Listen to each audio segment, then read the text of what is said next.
이라는 것이 이제 용납될 경우에 이것이 얼마나 자주 침략의 명분이 될 수 있는지에 대한 이야기를 할 수 있습니다. 그렇기 때문에 어쨌든 간에 국가 주권이 지켜지는 것이 그 나라의 이제 그 나라 사람들의 인권을 더 많이 보호하는 길이야. 뭐 이런 이야기 할 수 있을 겁니다.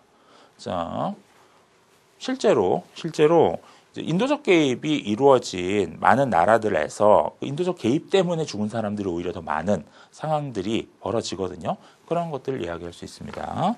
자, 다음 인권 개념 얘기를 하면서 인권 개념이 상대적일 수밖에 없다라는 이야기를 제시문에서 했었잖아요. 그 얘기를 계속 가져갈 수 있습니다. 인권이라는 것은 상대적이다. 결국 인권에 대한 어떤 보편적 기준이라는 것이 부재할 수밖에 없다라는 이야기를 하면서 이제 얘기를 할 수 있고요. 이제 논거를 구성할 수 있습니다. 다음. 자, 요것에 대한 반론 가능합니다. 요 입장에 대한 가장 큰 반론은 결국은 이게 이 인도적 재앙에 대해서 제대로 대응하지 못하게 하는 논리가 될 수 있지 않느냐. 뭐 이렇게 반론할 수 있는데요. 그것에 대한 재반론은 뭐 이렇게 가능합니다. 결국은 그렇다고 인도적 개입을 하면은 그럼 인도적 재앙이 벌어지지 않는 거냐. 오히려 이러한 국제사회 무력 개입이 더 많은 희생자를 초래하지 않느냐라는 이야기를 하면서 이 인도적 개입이 초래하는 재앙에 대한 이야기를 하면서 오히려 무력 개입보다는 국제사회 무력 개입보다는 또 다른 인도적인 지원 방안, 인도주의적 지원 방안, 특히 그 국가의 역할을 그 국가가 이제 자식이 본연의 역할을 충실할 수 있도록 하는 그러한 지원 방향을 마련하는 것이 더 나은 방법이다. 자, 이런 식으로 재반론 구성할 수 있습니다. 자. 이런 식으로 제시문 가와 나를 지지하는 논거들은 구성할 수 있습니다. 자, 이제 이러한 내용을 바탕으로 해서 답안을 구성한다고 할 때 어떤 답안 구성이 가능한지 같이 보도록 하겠습니다. 자, 앞부분에 비교하는 거는 건너뛰고요. 자, 뒷부분부터 보겠습니다. 일단 두 번째 문단. 실패한 국가에 대한 국제사회의 인도적 개입은 필요하다. 일단 주장이 나왔습니다. 쟁점 주장 유형에서 내가 어떤 입장을 선택했는지를 일단 보여주는 거죠. 자, 이게 주장이고요. 다음. 시민들을 학살하는 살인적 정부를 제어하기 위한 유일하고 최후의 수단이 무력 개입인 경우 인도적 인권보호라는 목적을 위한 폭력이라는 불가피한 수단은 더 많은 희생을 줄이기 위한 도덕적 정당성을 가진다. 자, 더 많은 희생을 줄이기 위한 도덕적 정당성. 여기서는 지금 인권보호라는 것이 얼마나 중요한 것인지를 강조하면서 이제 논거 구성하고 있는 겁니다. 논거 구성에서 이유 제시하고 있는 거죠. 자, 이유 제시하고 있는 거고요. 만일 무력의 비도덕성을 문제 삼아 개입하지 않은 경우 계속 이어지는 인권 유린을 막을 수 없다. 자, 여기까지가 이유 제시입니다. 여기까지 이제 인권 보호라는 것을 명분으로 삼아서 논거로 삼아서 이제 얘기하고 있는 거고요.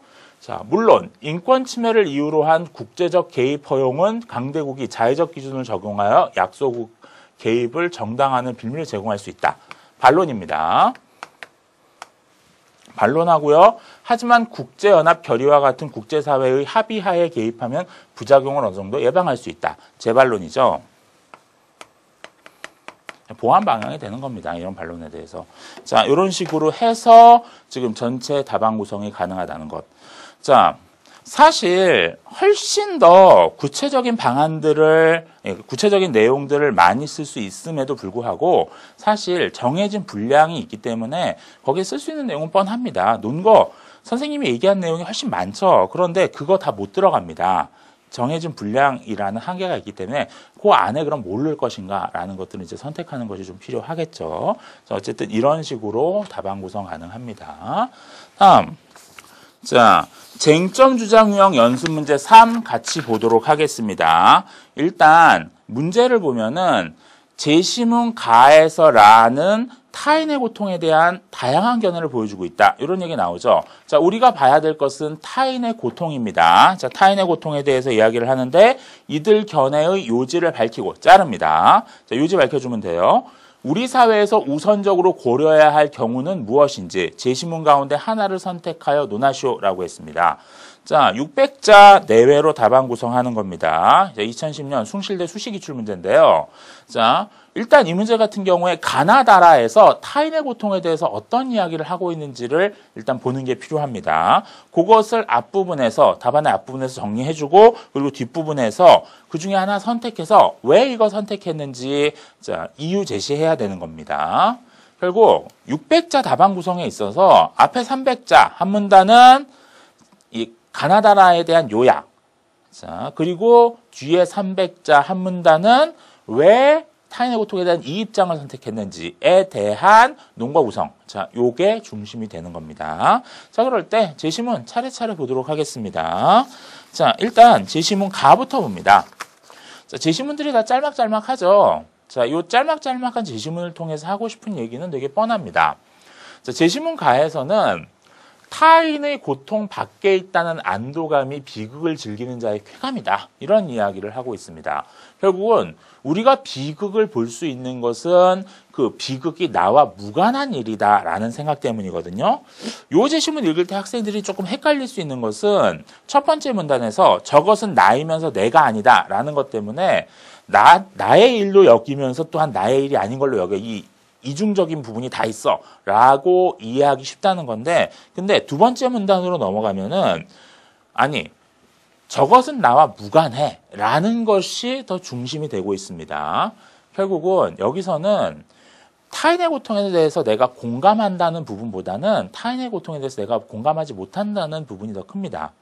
실제로 이 잔인한 공포영화 같은 거 많죠. 잔인한 공포영화 볼 때 우리가 거기에서 희생당하는 사람들의 고통을 공감할 수 있다면, 다만 10%라도 공감할 수 있다면 우리는 그 영화 못 봅니다. 그 고통의 10분의 1이라도 내가 막 잔인하게 살해당하는 장면의 그 고통의 10분의 1이라도 내가 체험할 수 있다고 해보세요. 그 영화 볼 수 있나요?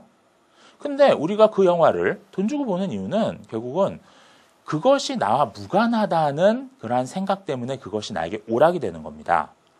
여기선 지금 좀 냉정하지만 그런 이야기를 하고 있는 거예요. 결국은 제시문가에서 타인의 고통에 대해서 취하고 있는 입장은 타인의 고통은 나와 무관해 라는 입장인 겁니다. 다음 제시문 나와 봅니다. 제시문 나에서는 지금 영조 얘기가 나오죠. 지금 영조가 이 뜸뜬 자리의 종기 뭐 이런 이야기를 하면서 이 종기 뜸뜨는 그 고통과 이 죄인들이 국문당할 때 당근질의 그 고통을 연결해서 생각합니다. 그래서 영조는 당근질을 영원히 제거하도록 하였다. 이런 얘기를 하죠.